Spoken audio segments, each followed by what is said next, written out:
Part of my role is to manage the requests for debriefing, and we provide debriefing for groups, and we also provide one-to-one debriefings. So it's in our code of good practice that all volunteer development workers should be able to access either group or personal debriefing, but sometimes they're not able to with their volunteer sending agency, or sometimes they need an extra session. So we try and reach those people that would like the extra debriefing. Group debriefing would take place typically over a whole day, so from approximately 10 o'clock in the morning till about 4 o'clock in the afternoon. There would be approximately 15 participants, possibly 2 debriefers, and then people would be asked about the challenges of their placement and some of the positive elements of their placement, and it would take place within the group setting. So this works really well for groups of volunteer development workers that have been away on short-term placements and where nothing serious has happened. They've been away for about 3 weeks or 4 weeks, and the placement went very well, the objectives were reached, everyone came home safely and nothing particularly serious happened. So that's when it's very good to have a group debriefing.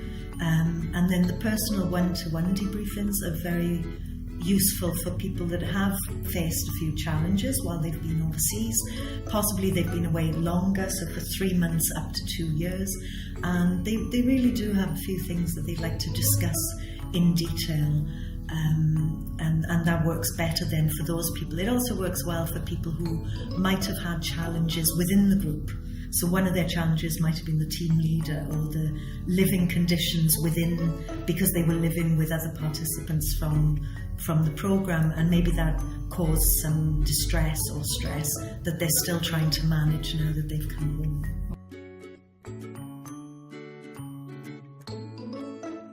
They can go into more detail, they can talk about more personal issues, things that they might not like to have shared with the wider group, and they can discuss whatever comes into their mind. They don't have to share the time with other people. However, the one-to-one debriefing is very intense, so it doesn't always work for people who like to be in the bigger crowd. So somebody who's a little bit quieter, who's had no issues really, they might find the group debriefing better because they can sort of go into the background. They can listen to other people's experiences, which normalises the challenges for them, and then that's enough for those people.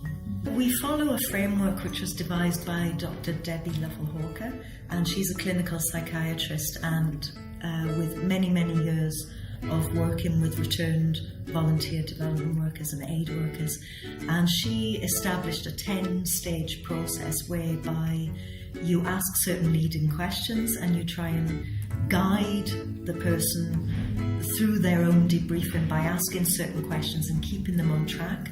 And it's 10 stages. So you have a few introduction questions, then you ask about the main challenges or the difficulties of the placement, and you try and keep them maybe to 3 or 4 challenges or difficulties. Then you talk about if the person might have experienced any symptoms of stress, either while they were away or since they've been back home.